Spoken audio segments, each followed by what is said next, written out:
everybody, Randy Patterson here with Boomerocity. And if you've been following Boomerocity for a couple of years now, you may remember about a year and a half ago, had a fun chat with Doug Aldrich of the Dead Daisies. He's also been with Whitesnake and a whole bunch of other people, and a lot of fun to talk to. We talked at that time about the new best of album of the Dead Daisies. And then they came out with another album after that called Light 'Em Up. And we've got a new single from that album that just has been released in the last day or so.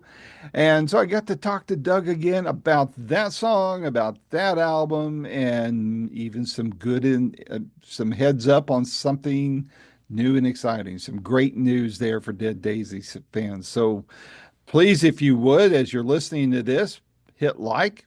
If you're not already a subscriber, it's free, so hit subscribe. That helps us out a lot. And please share this with other rock and roll fans because this album, Light 'Em Up, is a phenomenal rock and roll album, and the new single from it, Love That Will Never Be. I almost screwed that up. Love That Will Never Be. Phenomenal song. I think you're going to love it all, and you're going to love the guys in the band. So check it all out. So until next time, this is Randy Patterson with Boomerocity. Take care. Randy, Hello, Doug. How you hey doing? man, I'm good. Do you like the picture like this, or do you want me to go like this? I prefer that way right there. That would be better. Okay, wait, I lost you. Oh, I'm here. Can you hear me? There we go. There we go. Yeah, there we All go. right. Fantastic. Fantastic. Where are you clicking in from? I'm in LA. Oh, okay, cool. Yeah. I know you've answered the question a million times, but how close did the fires get to you? Not too bad. It was they came within about 5 miles, something like that. It looked a lot closer. There was one day when they were kind of peeking over the top of the mountains and headed trying to head this way, but it looked closer than it was. It wasn't, we weren't in danger. But that said, I mean, when you look at the way that neighborhoods are, it could have happened anywhere. If a fire started and those winds at the right time pushed it, I mean, it was just jumping from house to house. But it's horrible for people when they go through catastrophes of, the stuff that happened in North Carolina, and Hmm. and then always there's these floods that happen every year from different things. But yeah, fires are scary, man. It happens so fast. A lot of people didn't have time to. I mean, basically, just grab. It was just grab what you can and run. Grab and Basically. go. That's it. Yeah, That's yeah. it. Well, it's been about a year and a half since we last spoke, and when we spoke then, you guys had the Best of album coming out. How'd that do for you guys? Best of was a couple years ago. Yeah. Yeah. I think it was good. It served its purpose. People wanted to. Um, People always like those best ofs because it has. Well, that one had some different tracks on it, and people like it because it just gives them a different taste and a different track listing to play to. Served its purpose because we're looking to tour. That's what you do now. You put out an album when you want to tour. Yep. Yep. Something to pitch to. So I think we got a little bit of a signal problem, Doug. I'm not sure. Can you hear me? Yeah, I got you. I Okay. got you. All right. I think there's a little latency there. Um, Yeah, have you maybe. it's this technology, I swear. So between that then and now, you had another album, Light 'Em Up. Talk to me about it. I mean, I love the new single. Uh, Thanks. how'd that all Thank you. come together? How long did it take you guys to put it together and that kind of thing? Well, it came together very organically, naturally, because we didn't plan on making, we wanted to tour. We put that best of out as we talked about, and John came back to tour and promote that album. And so we did the tour, and at the end of 2023, we were kind of like, well, maybe we'll get together and and work on a song or two. And that just everyone kind of sent in some ideas for starting points, and we decided, well, let's meet up in Nashville and we'll just write. And one thing led to another. We wrote songs in Nashville and also in Muscle Shoals, Alabama. Oh, And how cool. man, we just got on a roll, you know. So it kind of just came together really fast. Um, like I said, we all had individual ideas that we all kind of put in the pot, and then Marty Fredrickson, our producer, would go, "Ah, I really, was kind of listening to the songs, and that one really kind of stuck out to me. Pretty cool." So, um, so we'd work on it, and we'd do a demo in the studio, playing live together, and Mhm. we move on, So we So that's how Light 'Em Up started. It was just really natural. And the title track came about with that riff, and we wrote that together. A bunch of other songs we wrote together, and then there were a couple songs that we individually brought in. Michael Devin brought in a really killer track called "My Way or the Highway." Mhm. John brought in a couple of tracks, and one of them is the single that you're talking about, which is "Love That Will Never Be." He had he had a demo of that him and Marty Fredrickson had written, and it was treated. The treatment of the production in the song was beautiful. It was like more Mhm. acoustic with strings, and almost had like an Elton John vibe to it with the Yeah, strings. It was really really cool. And we just kind of came up with a little bit more of a rock treatment for it that was suited for the album, and decided, it was on like the last minute whether or not we were going to do it, and whether we needed it. But I think it really is great for the album, and people seem to like the single a lot. So we're really happy that yeah, we did it. Yeah. for sure. How does that translate to the stage when you guys do it? Have you been able to play it live any at all on that one? No, we have not, but I know it'll translate great. Oh It'll yeah. be awesome to do. At this point, we hadn't really talked about. It kind of just came out. It's kind of been, thanks to you guys, it's been blown up. And Hmm. like Hmm. we're really we're really kind of shocked, not shocked, but it's like we're happy about it, but we're a little caught off guard. So okay, we're gonna have to learn it, again, and play it like we did in the studio, and it'll be But great. was it based on a true story? Because it's pretty brutal on the woman. It's just like she kind of screwed up a good thing or something.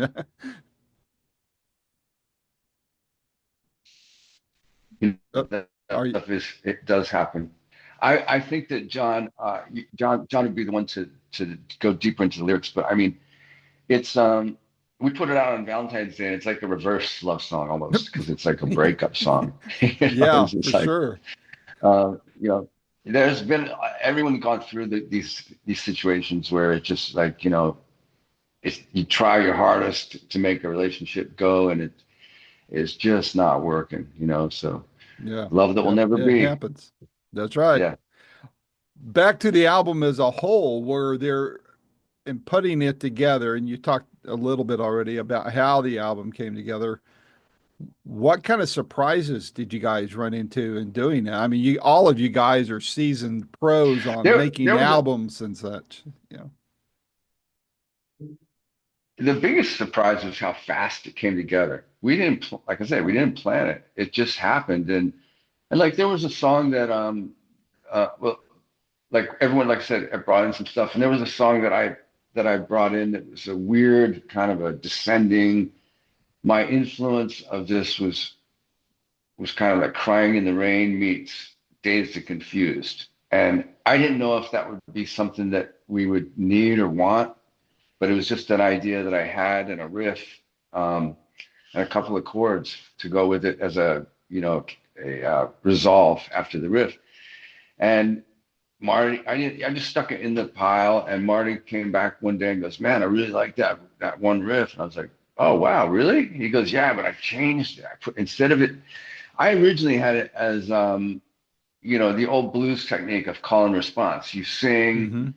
like Still of the Night, hey mom, not, no, I'm confusing it with Black Dog. Hey mom, I see the way you move, gonna make Yeah. you sweat, gonna make you groove. Da, da, da, And da, da, then da, it, da. yeah. So I envisioned the song like that, where it was like a really dark, moody vocal, and then the riff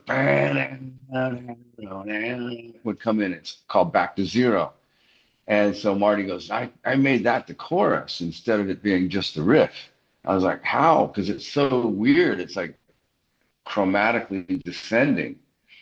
And he Mhm. sang it to me, and it was like, whoa, that really surprised me. And then another one that I can speak of was I know John pretty well. We grew up together, and then we've been friends since then. And then being in the Daisies together for now 9 years, um, Wow. I was like, I want to present something for John. That's kind of what I do is present ideas to whoever the singer is in whatever band I'm working in at that time. So I'm pretty sure what John likes and doesn't like, and again, I didn't know what we needed, but it was kind of an Aerosmithy vibe. I was kind of going off of Mama Can, and it turned into the song "Way Back Home" Mm. that um, John just made it. John and Marty Frederiksen just made it come alive. And I was listening to the record the other day because I hadn't heard it for a while, and that song popped out. It was like I forgot about it, and it's really cool. It's really a catchy song, "Way Back Home." But then we got our singles on there, like uh, "Light 'Em Up" and "I Want to Be Your Bitch." I think was a single, very simple David Lowie riff. But yeah, it was a surprise how fast it all came together. When you've worked on a lot of albums and you've seen the technology change on how an album can come together, Yeah. I mean, just a little. What and I'm not a musician, don't even play one on TV, but there's this, I imagine that for you guys that really make the stuff we love to hear, there's got to be times when you're in the studio today and you think, man, this is so cool. I wish we had this, umpteen years ago. Or is there something that you missed from umpteen years ago that's no longer available now in the studio? Is there what kind of, is there anything like that that goes on in your mind when you're working on stuff today? You can always say there's a couple of things that make life a lot easier these days. It's like if you we weren't so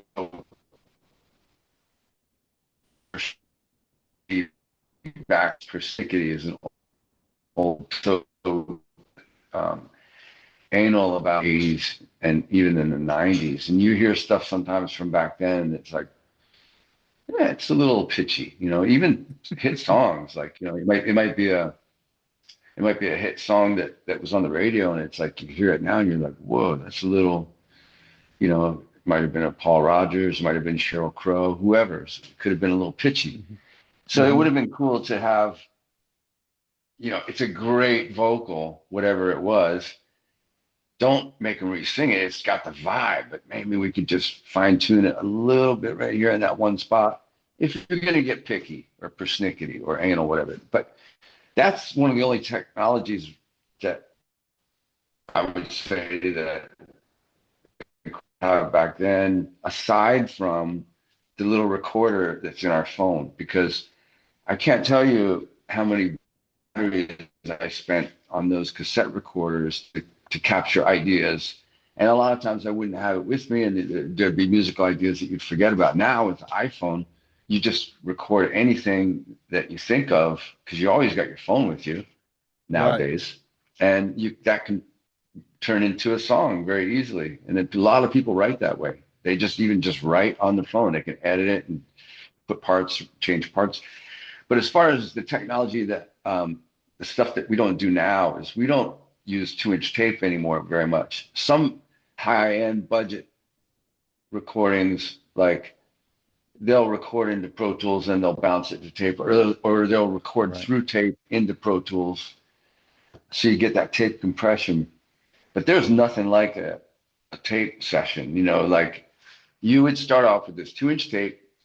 You record the drums, and you would get a tape. You'd have on one reel of tape. You'd have three. You could have three performances of the song because it was like 15 minutes of tape on one of those reels. So you got three chances. If you got a good one, you keep it. Maybe you'd go over the second one. You'd race over it, the second one. And the third one, let's try it again. Let's try and beat the best. Nah, still number two is the best. Okay, good.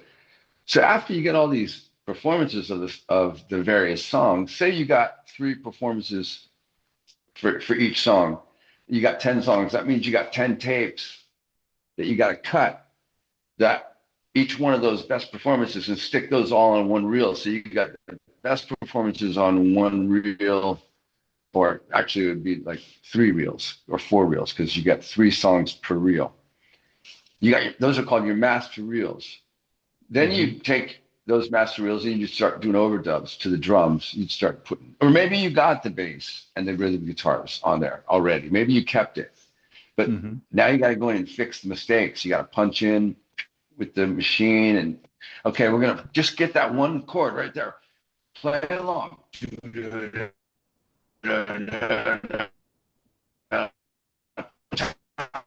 That's it. Now we got the guitar done. And it was like really cool to record that way. And the more you rewind those tapes, the more metal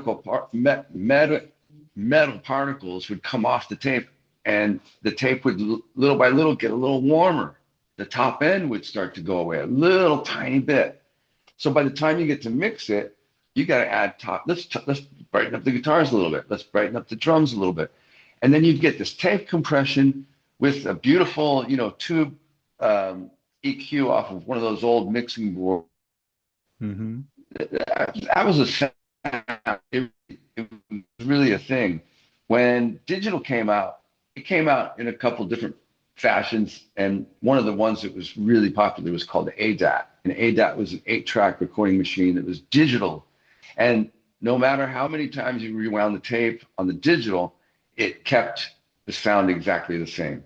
And that freaked a lot of people out because a lot of like old school engineers were used to going in the mix and adding top end where they know just where to add it because the tape was getting duller.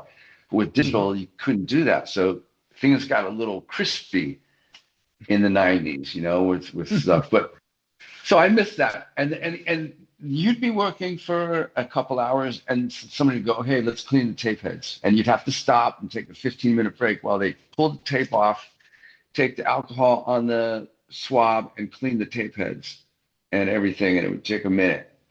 And then it was like a whole thing, with the tape machine. So I missed that part of it. But now you can just move super fast. Yeah. That's the part. Well, the tape is so expensive now. I know some people like to still work it. Joe Walsh had an Yeah. album a few years ago called That's why Analog a lot of Man. people will say,